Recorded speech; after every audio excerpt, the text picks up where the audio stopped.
High students, SSC GD exam நல்லபடியா நடந்துகிட்டே இருக்கு. இன்னும் நிறைய பேருக்கு எக்ஸாம் இனிதான் வரும்.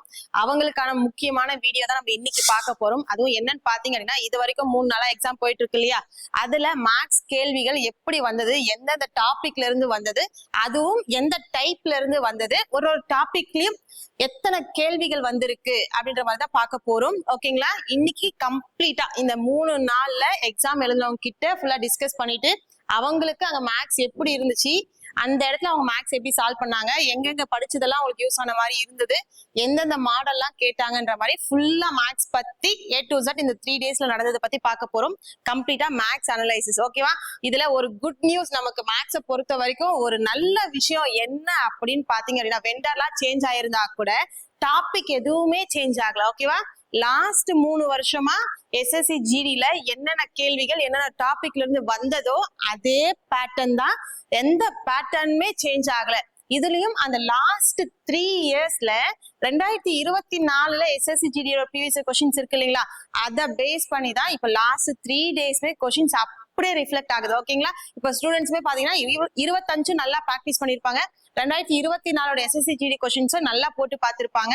அதுல அவங்க எக்ஸாம் ஹால்ல போய் உட்காந்து கொஸ்டின்ஸ் போடும்போது 2024ல போட்ட கேள்விகள் அப்படியே ரிஃப்ளெக்ட் ஆனதாகவும், அங்க ப்ராக்டிஸ் பண்ணது இங்க ரொம்ப ஈஸியா இருந்ததாகவும் சொன்னாங்க. ஓகேவா? அப்ப 2024 ஆல்ரெடி ப்ராக்டிஸ் பண்ணிட்டு இருந்தீங்கன்னா ரொம்ப குட். ஓகேவா? எதை பத்தி நீங்க ஒரி பண்ணவே வேண்டாம். ஏன் அப்படின்னா, நியூ வெண்டர் எப்படி இருக்கும், கொஸ்டின்ஸ் எப்படி பேட்டர்ன் இருக்கும்னு சொல்லிட்டு நம்ம நிறைய பேர் என்ன பண்ணீங்க, யோசிச்சுட்டே இருந்தீங்க. ஆனா 2024 எஸ்எஸ்சி ஜிடியோட மேக்ஸ் கொஸ்டின் மாதிரி தான் இந்த வாட்டி உங்களுக்கு பேட்டர்ன் போயிட்டு இருக்கு. இது வரைக்கும் பார்க்காம இருந்தீங்கன்னா 2024 உங்களுக்கு ஷிஃப்ட் வர வரைக்கும் முடிஞ்ச அளவுக்கு மேக்ஸ் என்ன பண்ணுங்க, 2024 இருந்து போட்டு பாருங்க. சரியா? சரி, நம்ம போயிடலாம். எல்லாருமே காதுல வாங்கியிருப்பீங்க, கேட்டிருப்பீங்க. கேட்காதவங்களும் கவனிச்சுக்கோங்க. போர்ட் மாஸ்ல இருந்து 4ல இருந்து 5 கேள்வி வரைக்கும் வருது. நம்பர் சிஸ்டம்ல மோஸ்ட்லி அவங்க வேற எந்த டாபிக்மே போல, இந்த போர்ட் மாஸை பேஸ் பண்ணி மட்டுமே 4ல இருந்து 5 கேள்வி, மினிமம் 3 கேள்வியாச்சும் வருது. அப்ப ரொம்ப ரொம்ப முக்கியம் இந்த போர்ட் மாஸ். இது எல்லாருக்கும் தெரியும். கண்டிப்பா எஸ்எஸ்சி ஜிடிக்காக ப்ரிப்பேர் பண்றீங்க அப்படின்னா போர்ட் மாஸ் எல்லாருக்கும் தெரியும். ஓகேவா? ஆனா இத நீங்க இன்னும் கொஞ்சம் உங்களோட எக்ஸாம்ல நீங்க நல்லா பண்ணணும்ன்றதுக்காக நீங்க என்ன பிராக்டிஸ் பண்ணணும்ன்றதையும் நான் சொல்லிடுறேன். போர்ட் மாஸ்ல இருந்து இவ்வளவு கேள்வி வருதுன்னு நமக்கு தெரிஞ்சதுக்கு அப்புறமா நாம பண்ண வேண்டிய ஒரு விஷயம், நிறைய கொஸ்டின் போட்டு பார்க்கணும். ஓகேவா? கண்டிப்பா நீங்க உங்களோட ஷிஃப்ட் போறதுக்குள்ள ஒரு 50 to 75 கொஸ்டின்ஸ் இந்த போர்ட் மாஸ் பேஸ் பண்ணி வரக்கூடிய சிம்பிளிபிகேஷன் நீங்க என்ன பண்ணணும், போட்டு பார்க்கணும். இதுலயும் அங்க போர்ட் மாஸ் தெரிஞ்சும் கொஞ்சம் அங்க கஷ்டமா ஃபீல் பண்ண மாதிரி விஷயங்கள் என்ன இருந்தது அப்படின்னு பாத்தீங்கன்னா, ஒரு சில வேல்யூஸ் பிராக்ஷன்ல இருந்து, பின்னங்கள்ல இருந்துச்சு, புள்ளி வச்சும் இருந்தது. அடுத்தது பாத்தீங்கன்னா கியூப்ல இருந்து நிறைய கியூப்ஸும் ஸ்கொயர்ஸும் யூஸ் பண்ற மாதிரி போர்ட் மாஸ்ல இருந்திருக்கு. அப்ப போர்ட் மாஸ்ல இனி நீங்க எப்படி பிராக்டிஸ் பண்ணணும் அப்படின்னா, பிராக்ஷன்ல வரக்கூடிய போர்ட் மாஸ் சிம்பிளிபிகேஷன் எல்லாம் போட்டு பார்க்கணும். அடுத்து டெசிமல்ல வரக்கூடிய புள்ளி வச்சு வரும் இல்லையா, அதனோட சிம்பிளிபிகேஷனும் நீங்க என்ன பண்ணி பார்க்கணும், போட்டு பார்க்கணும். அடுத்து ஸ்கொயர்ஸும் கியூப்ஸும் நீங்க என்ன பண்ணணும், பிராக்டிஸ் பண்ணி பார்க்கணும். ஓகேவா? இப்ப நமக்கு தெரியும் 30 ஸ்கொயர் வரைக்கும் கண்டிப்பா எல்லாருமே படிச்சிருக்கணும், 15 கியூப் வரைக்கும் எல்லாருமே படிச்சிருக்கணும். ஆனா அங்க எக்ஸாம்ல பாத்தீங்க அப்படின்னா 45 கியூப். ஓகேவா? இந்த 42 கியூப் இதனோட வேல்யூஸ் எல்லாம் கூட தேவைப்பட்டிருக்கு. இதுதான் அவங்க அங்க கொஞ்சம் ஸ்ட்ரகிளா ஃபேஸ் பண்ணிருக்காங்க. இதுவே உங்களுக்கு இப்ப 63 ஸ்கொயர் இதெல்லாம் தெரியும் இல்லையா, இந்த ட்ரிக் எப்படி கண்டுபிடிக்கணும்ன்றது எல்லாருக்கும் தெரியும் தானே. ஓகேவா? ஃபர்ஸ்ட் 6 ஸ்கொயர் பண்ணிக்கணும், 36. அடுத்து 3 ஸ்கொயர் பண்ணா 9 தான் வரும். அதாவது 09 டபுள் டிஜிட்டா தான் கொடுக்கணும், 09. அடுத்தது 6 3 18, 18 இன்ட்டு 2 36. ஆமாவா? ஓகே, இதை இப்ப ஆட் பண்ண என்ன வரும் பாத்தீங்கன்னா 9693 3969 அப்படின்றத 63 ஸ்கொயரோட வேல்யூவா ஆயிரும். அப்ப இந்த மாதிரி ஸ்கொயர்ஸ் கண்டுபிடிக்கிறதுக்கு எல்லாருக்கும் தெரியணும். முதல்ல இந்த வேல்யூ ஸ்கொயர் பண்ணி 2 டிஜிட்டா எழுதிக்கணும். அடுத்து இந்த செகண்ட் வேல்யூ ஸ்கொயர் பண்ணி 2 டிஜிட்டா எழுதிக்கணும். அடுத்தது இது ரெண்டையும் பெருக்கி இந்த 2ஓட பெருக்கிக்கணும். 6 × 3 18, 18 × 2 36. சரிங்களா? அதை இந்த பிளேஸ்ல 2வது லைன்ல இங்க இருக்கக்கூடிய பிளேஸை விட்டுணும், இங்க இருந்து என்ன பண்ணணும், ஃபில் பண்ண ஸ்டார்ட் பண்ணணும் வரக்கூடிய வேல்யூஸ். இப்ப ஆட் பண்ணீங்கன்னா 63 ஸ்கொயர் தெரிஞ்சிடும். இது நிறைய பேருக்கு தெரிஞ்சிருக்கும். ஆனா அங்க இந்த வாட்டி எப்பவுமே எஸ்எஸ்சி ஜிடியை பொறுத்த வரைக்கும் கியூபுக்கு அவ்வளவு முக்கியத்துவம் கிடையாது. 10 கியூப் வரைக்கும் படிச்சிருந்தாலே போதும். 15 கியூப்ன்றதே நம்ம கொஞ்சம் எக்ஸஸா படிச்சு வச்சுக்க சொல்றதுதான், சேஃப்டிக்காக. சரியா? ஆனா இந்த வாட்டி இந்த அளவுக்கு போயிருக்கு வேல்யூஸ். அப்ப கண்டிப்பா இதை எப்படி தெரிஞ்சுக்கிறோம், இதை எப்படி கண்டுபிடிக்கிறோம் அப்படின்னா, நாங்க நினைச்சுக்கிறோம் 42 × 42 × 42 பண்ணிருவோமே அப்படின்னு நினைப்போம். ஆனா அது அங்க டைம் எடுக்கும். சரிங்களா? அங்க டைம் எடுக்கும். அப்ப இதையுமே எப்படி பண்றது நம்ம இங்கே பாத்துடலாம். இப்ப பாருங்க, இப்ப 42 கியூப் நமக்கு தேவைப்படுது அப்படின்னா 42 ஸ்கொயர் கண்டுபிடிச்சு இன்டு 42 பண்ணா கூட நம்ம வந்துரும். ஆனா அங்க டைம் அதிகமா எடுக்கும். நம்ம பிரச்சனையே அந்த டைம் தான். சரி, நமக்கு எல்லாமே தெரியும். கண்டிப்பா ஒரு 6 மந்த்ஸ் நீங்க கரெக்டா ப்ரிப்பேர் பண்ணிருந்தீங்கன்னா எல்லாமே தெரியும்.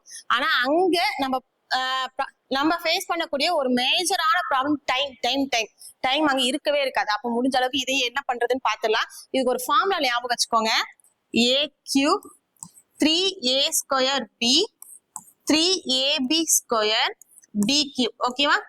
இந்த ஃபார்முலா யூஸ் பண்ணா 42 கியூப் நம்ம என்ன பண்ணிடலாம், ஈஸியா கண்டுபிடிச்சலாம். கண்டிப்பா இதை ஞாபகம் வச்சுதான் ஆகணும். இதை விட ஒரு பெஸ்டான ட்ரிக் கிடையாது. 4ன்றது நமக்கு a, 2ன்றது நமக்கு b. எடுத்துட்டு வந்து இந்த இடத்துல என்ன பண்ண போறோம், அப்ளை பண்ண போறோம். a கியூபா, அப்ப 4 கியூப் 64. அந்த பார் எழுதிக்கோங்க. 3 into a square into b, அப்ப 3 into a squareன்றது 16. அப்ப 3 into 16 48. 48 into b ஓட வேல்யூ 2, அப்ப 96. ஓகேவா? அடுத்தது 3 into a 12. 12 into b square வந்து 4 இல்லையா, அப்ப 12 into 4 48. அடுத்து b கியூபா, அப்ப 2 கியூபோட வேல்யூ பாத்தீங்கன்னா 8. இதுக்கு மேல என்ன பண்ணணும் அப்படின்னா ஒரு பாருக்குள்ள இருந்தும் சிங்கிள் வேல்யூ தான் எடுக்கணும். அப்ப இங்க இருக்கக்கூடிய 8 அப்படியே எடுத்துக்கலாம். இங்க இருக்கக்கூடிய சிங்கிள் வேல்யூ தான் எடுக்கணும், டபுள் எடுக்க கூடாது. அப்ப இந்த 4 என்ன பண்ணணும்னா இங்க எடுத்து ஆட் பண்ணிக்கணும். அப்ப 96 plus 4 100. இங்கேயுமே எடுக்கும்போது சிங்கிள் டிஜிட் தான் எடுக்கணும், அப்ப 0.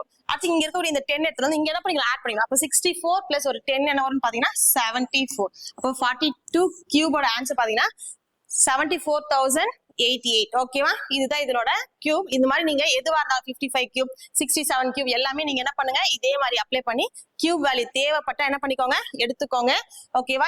இன்னைக்கு நம்ம என்னென்ன டாபிக்ல இருந்து எந்தெந்த மாதிரி எல்லாம் கேள்வி கேட்டிருக்காங்க, அதை நம்ம இன்னும் நம்மளோட எக்ஸாம்க்கு எப்படி எல்லாம் ப்ரிப்பேர் பண்ணிட்டு போகணுன்ற எல்லா ஐடியாவும் நம்ம இங்க பாத்துல. சரியா? இப்போ போர்ட் மாஸ் முடிஞ்சிருச்சு. போர்ட் மாஸ்ல நிறைய கேள்வி கேட்கறாங்க. கொஸ்டின்ஸ் வந்து ரொம்ப லென்த்தியா இருக்குமா, லென்த்தியா கிடையாது, சின்னதா தான் இருக்கு. ஓகேவா? ஈஸியா தான் இருக்கு, சால்வ் பண்ற மாதிரி தான் இருக்கு.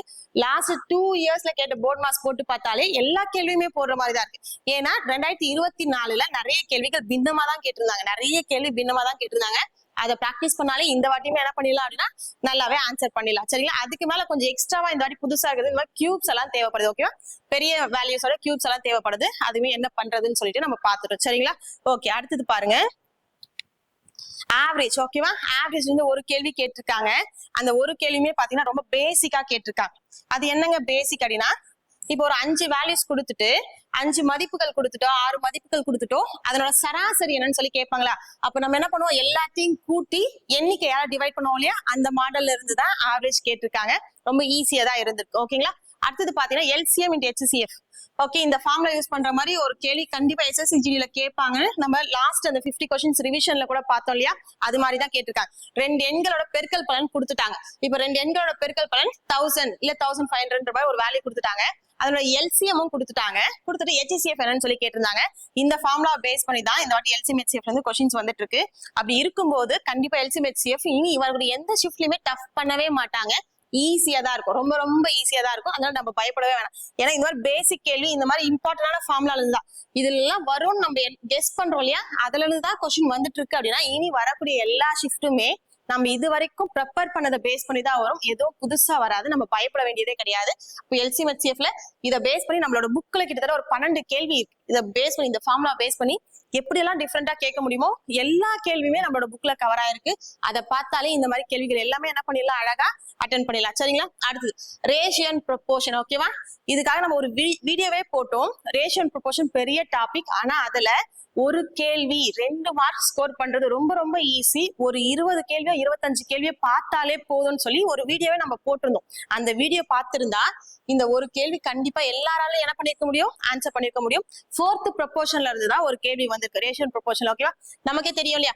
இப்போ 10, 20, 30 ஆகிய எண்களின் 4வது விகித சமன் காண்கன்னு சொல்லி கேட்பாங்க இல்லையா? இது நமக்கு A, இது B, இது C. ஃபார்முலா என்ன யூஸ் பண்ணுவோம்? 4th ப்ரொபோர்ஷனுக்கு BC/Aன்னு சொல்லுவோமா? அப்ப பாருங்க, 20 into 30 divided by 10 சொல்லுவோமா? அடிச்சு ஒரு 0 அடிச்சலாமா? அப்ப 20 into 3 60. அப்ப இந்த 3 மதிப்போட 4th ப்ரொபோர்ஷன் 4வது விகித சமன்னா என்னன்னு சொல்லுவோம், நம்ம 60ன்னு சொல்லுவோம். இந்த மாதிரி கேள்விதான் கேட்டிருக்காங்க. இதுவுமே நம்ம ஆல்ரெடி கெஸ் பண்ணி வீடியோ போட்டுதான். சரிங்களா? இப்ப இந்த பார்ட் வரைக்கும் இது வரைக்கும் நம்ம பார்த்தோம் இல்லையா? கொஞ்சம் கூட எந்த சேஞ்சுமே இல்லை. ஆல்ரெடி நம்ம சொன்னதா சிம்பிளிபிகேஷன்ல 3ல இருந்து 4 கேள்வி வரும்னு சொன்னோம். இந்த வாட்டி அது 5 வரைக்குமே போயிருக்கு. ஓகேவா? எக்ஸ்ட்ரா எப்பவுமே இருக்கக்கூடிய எல்லா டாபிக்லயுமே முதல்ல நல்லா பிராக்டிஸ் பண்ணி வச்சுக்க வேண்டியது போர்ட் மார்க்ஸ் தான். ஏன்னா அது ஸ்கோரிங் நிறைய கொஸ்டின் வரும் சொன்னதுதான் அது மாதிரி தான் இருக்கு. இந்த ஆவரேஜ்மே நம்மளோட புக்ல ஆவரேஜ்ல ஃபர்ஸ்ட் டாபிக்கே இதுதான் இருக்கும். அதை பார்த்துருந்தா நல்லா பண்ணிருக்கலாம். இதுவுமே நம்ம ஃபுல்லாவே கவர் பண்ணிருக்கோம். ரேஷன் ப்ரொபோர்ஷன் நம்ம வீடியோவும் போட்டு சொல்லியிருக்கோம். ப்ரொபோர்ஷன் கேட்பாங்கன்னு அதே தான் கேட்டிருக்காங்க. சரிங்களா? ஓகே, அடுத்தது வரலாம். இந்த மூணுமே percentage, profit and loss, discount நிறைய டஃப்பான டைப் எல்லாம் நம்ம ப்ராக்டிஸ் பண்ணிருப்போம். நிறைய டெஸ்ட் போட்டு பார்த்திருப்போம். ஆனா அங்க இந்த டாபிக் ஓகே, இந்த 3 டாபிக் அட்டென்ட் பண்றதுக்கு எது ரொம்ப யூஸ்ஃபுல்லா இருந்துச்சு அப்படின்னா 2024 ஓகேவா? இந்த 3த்துக்குமே 2024ஓட SSC GD கொஸ்டின்ஸ் இருக்கு இல்லையா, மேக்ஸ், அதுதான் ரொம்ப ரொம்ப யூஸ்ஃபுல்லா இருந்திருக்கு. அப்படியே அங்க எப்படி இருந்துச்சோ அதே மாதிரிதான் இருந்திருக்கு. கொஞ்சம் கூட எந்தமே என்ன ஆகல, எந்த டைப்மே சேஞ்ச் ஆகல. SSC GD previous question base பண்ணி தான் இருந்துச்சு.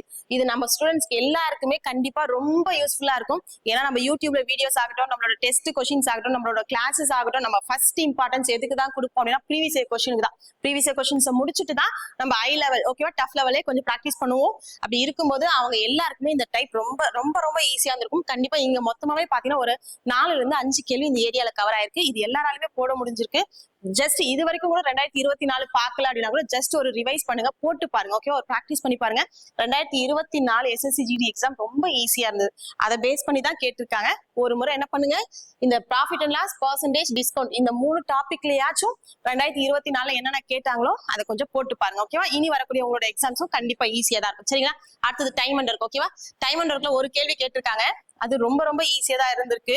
ஓகே, நம்ம யூடியூப்ல ஒரு வீடியோ போட்டிருந்தோம் இல்லையா, டைம் அண்ட் ஒர்க் ஃபுல்லா கவர் பண்ணி, அதை பார்த்திருந்தாலே அந்த கொஸ்டின் அட்டென்ட் பண்ற மாதிரி தான் இருந்ததா ஓகேவா.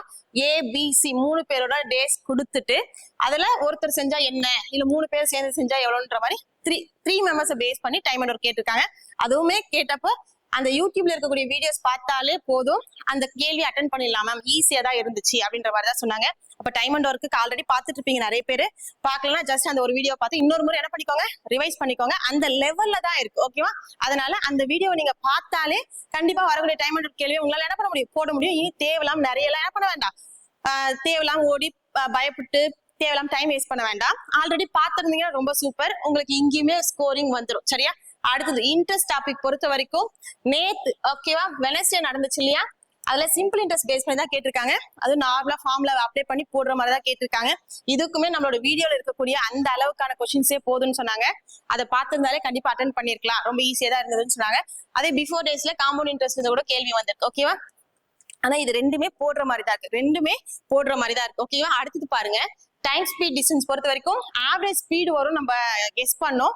ஆனா அந்த அளவுக்கு கூட கஷ்டமா போல, வெறும் யூனிட் கன்வர்ஷன் தான் கேட்டிருக்காங்க. அதாவது ஒரு ஸ்பீடு மீட்டர் பர் செகண்ட்ல கொடுத்துட்டு கிலோமீட்டர் பர் ஹவர்ல கேட்டிருக்காங்க, இல்ல கிலோமீட்டர் பர் ஹவர்ல கொடுத்துட்டு மீட்டர் பர் செகண்டா கேட்டிருக்காங்க. இதுமே நம்மளோட புக்ல ஃபர்ஸ்ட் பேஜ்ல டைம் ஸ்பீட் டிஸ்டன்ஸ் ஸ்டார்ட் பண்ணும்போதே ஃபர்ஸ்ட் பேஜ்ல யூனிட் கன்வர்ஷன் தான் இருக்கும். சரிங்களா? இப்ப பாருங்க, 72 மீட்டர் பர் செகண்ட் அப்படின்ற ஸ்பீட கிலோமீட்டர் பர் ஹவர்ல மாத்தி சொல்லுங்க. இந்த மாதிரி கேள்விகள் தான் கேட்டிருந்தாங்க இல்லையா. 18 கிலோமீட்டர் பர் ஹவர் அப்படின்ற ஸ்பீட மீட்டர் பர் செகண்ட்ல சொல்லுங்க. இது எந்த வேலையா புள்ளியில இருக்கட்டும், இல்ல அழகா சால்வ் ஆகுற மாதிரி இருக்கட்டும். ஆனா இந்த மீட்டர் கன்வர்ஷன் ஓகேவா, meter to kilometer per hour இந்த கன்வர்ஷன் தெரியணும், பாத்துக்கோங்க. சரிங்களா? இது வரைக்கும் யாராச்சும் பார்க்கலாம் கூட இனி பாத்துக்கோங்க. டைம் ஸ்பீட் டிஸ்டன்ஸை பொறுத்த வரைக்கும் யூனிட் கன்வர்ஷன் தான் அங்க கேட்டிருக்காங்க. அப்படின்னா இனி வரக்கூடிய எக்ஸாம்ல ஒன்னு யூனிட் கன்வர்ஷன் இருக்கலாம், இல்ல பேசிக்கா distance equal to speed into time இருக்கு இல்லையா, அதனோட டைப் இருக்கலாம். அப்படி இல்ல அப்படின்னா ஆவரேஜ் ஸ்பீட் இருக்கலாம். கண்டிப்பா இதை தாண்டி டஃபாவே போக மாட்டாங்க. டைம் ஸ்பீட் டிஸ்டன்ஸ் இது வரைக்கும் பார்க்காதவங்க கூட இந்த 3 டைப் பாத்துக்கோங்க. ஒன்னு யூனிட் கன்வர்ஷன், இன்னொன்னு basic type distance equal to speed into time ஓகேவா. அடுத்தது பாத்தீங்கன்னா ஆவரேஜ் ஸ்பீட். நம்மளோட புக்ல ஃபர்ஸ்ட் 3 டைப்ஸ் இருக்கும் ஓகேவா. டைம் ஸ்பீட் டிஸ்டன்ஸ்ல ஃபர்ஸ்ட் 3 டைப்ஸ் இருக்கும். அது வரைக்கும் பாத்துக்கோங்க. நீங்க அதுக்கு மேல பார்க்கலனா கூட பரவாயில்ல, அதுவே போதும். ஏன்னா யூனிட் கன்வர்ஷன் கேட்டிருக்காங்க இது வரைக்கும் அப்படின்னா இனி வரக்கூடிய எக்ஸாம்ல இந்த லெவல்ல தான் இருக்கும். இனி எல்லாம் டஃபாலாம் ரொம்பலாம் போக மாட்டாங்க. ஆவரேஜ் ஸ்பீட் வரைக்கும் பாத்துக்கிட்டு 100% நமக்கு சேஃப் தான். இதை தாண்டி கஷ்டமான கொஸ்டின் கண்டிப்பா நமக்கு வர போறது ஓகேவா. அடுத்தது எல்லாருமே ரொம்ப ரொம்ப பயந்துகிட்டு இருந்த ஒரு ஏரியா, சரியா, அளவைகள். Okay, mensuration. இது நிறைய பேர் பயந்துகிட்டே இருந்தீங்க. ஏன்னா இது வரைக்கும் இது ஒண்ணு மட்டும் இப்ப சின்னதாவும் சேஞ்ச் ஆயிருக்கு, அதையும் நம்ம ஒத்துக்கணும். சரியா? SSC GD பொறுத்த வரைக்கும் இந்த 10 வரைக்கும் தான் ரொம்ப இம்பார்ட்டன்ஸ் கொடுப்பாங்க. இந்த அளவுகளை அவ்வளவு முக்கியத்துவம் கொடுக்க மாட்டாங்க. ஒரு சில ஷிஃப்ட்ல ஒரு கேள்வி இருக்கும், ஒரு சில ஷிஃப்ட்ல அளவைகள் கேள்வி இல்லாம கூட இருக்கும். ஆனா இந்த வாட்டி அப்படி இல்ல, 2ல இருந்து 3 கேள்வி வரைக்கும் கூட அளவைகள்ல வந்திருக்கு. 2ல இருந்து 3 கேள்வி வரைக்கும் கூட அளவைகள்ல வந்திருக்கு. ஆனா கண்டிப்பா அதுல 2 கேள்வி 3D ல இருந்து தான் வந்திருக்கு, ஒரு கேள்விதான் 2D ல இருந்து வந்திருக்கு. அந்த மாதிரி தான் கேட்டிருக்காங்க இல்லையா? ஒரு கேள்வி 2D, ஒரு கேள்வி 3D. இல்ல ஒரு சில ஷிஃப்ட்ல 2 கேள்வியுமே 3D ல இருந்து கூட வந்திருக்கு. நேத்து வெனஸ்டே நடந்த ஷிஃப்ட்ல 3D ல இருந்து தான் கொஸ்டின் கேட்டிருக்காங்க. அது என்ன ஷேப்ல இருந்து கேட்டிருக்காங்கன்னா கியூப். ஓகேவா? கன சதுரத்துல இருந்து கேட்டிருக்காங்க. ரொம்ப ஈஸியாவும் இருந்திருக்கு. ஓகேவா? நம்ம கிளாஸ்ல என்ன அளவைகள் கேள்வி பார்த்தோமோ அதை வச்சே நம்மளால சால்வ் பண்ற மாதிரி தான் இருந்தது. லாஸ்டா கிளாஸ் பண்ணும்போது நான் சொல்லியிருந்தேன் டைம்ஸ் வச்சு கேட்பாங்க. ஓகேவா? அதே டைம்ஸ் வச்சு ஒரு கொஸ்டினும் கண்டிப்பா அடுத்தது பாத்தீங்க அப்படின்னா மூளை விட்டம் வச்சும் ஒரு கொஸ்டினும் கேட்டிருக்காங்க. ஓகேவா? கனசதுரத்தோட மூளை விட்டத்துக்கான ஃபார்முலா என்னது? a√3. ஓகேவா? இதை பேஸ் பண்ணி தான் கேட்டிருக்காங்க. அது டைம்ஸ் வச்சு கேட்டிருக்காங்க. கண்டிப்பா இப்ப ரீசெண்டா வரக்கூடிய எக்ஸாம்ஸ்ல டைம்ஸ் வச்சுதான் போகுது. அது ரொம்ப ஈஸி தான். ஓகேவா? நீங்க பயப்பட வேண்டியதில்லை. இப்ப இங்கே ஒரு கியூப்ல இருந்து அந்த டைம்ஸ் வச்சு ஒரு கொஸ்டின் கேட்டிருக்காங்கன்னா அவங்க அதை எப்படி கேட்டிருப்பாங்கன்றது நம்ம இங்கே டிஸ்கஸ் பண்ணலாம். கொஸ்டின் எப்படி இருந்திருக்கும் அப்படின்னா, ஒரு கனசதுரத்தின் பக்கமானது 3 மடங்கானால், ஓகேவா, ஒரு கனசதுரத்தோட பக்கம் கியூபோட சைடுன்றது 3 டைம்ஸா ஆகும்போது அதோட வால்யூம் எத்தனை டைம் இன்க்ரீஸ் ஆகும்? இல்லன்னா அதனோட LSA லேட்டரல் சர்ஃபேஸ் ஏரியா இருக்கு, அதனோட வலைப்பரப்பில் என்ன மாற்றம் ஏற்படும், என்ன சேஞ்ச் ஆகும்? இல்ல அதோட டோட்டல் சர்ஃபேஸ் ஏரியால என்ன சேஞ்ச் ஆகும், எவ்வளவு டைம்ஸ் அது இன்க்ரீஸ் ஆகும் இல்ல டிக்ரீஸ் ஆகுன்ற மாதிரி கேட்பாங்க. இது ரொம்ப ரொம்ப ஒரு ஈஸியான கேள்வி. ஓகே, பயப்படக்கூடிய கேள்வி இல்லை. அவங்க என்ன சொன்னாங்க, கனசதுரத்தோட பக்கம் பத்தி தானே பேசினாங்க. அது நமக்கு ஏ தானே, எப்பவுமே அது நமக்கு ஏ தான். அவங்க அதை என்ன டைம்ஸ் ஆகும்னு சொல்லியிருக்காங்க, 3 டைம்ஸ் ஆகும்னு சொல்லியிருக்காங்க. அப்ப இந்த ஏன்றது 3 டைம்ஸ் ஆஃப் ஏவா மாறிடுச்சு.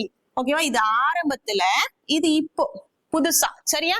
அவங்க கன அளவில் அப்ப என்ன மாற்றம் நிகழ்ந்திருக்கும்னு சொல்லி கேக்குறாங்க. அப்போ சைடு ஏவா இருந்தா கன அளவு என்னவா இருந்திருக்கும்?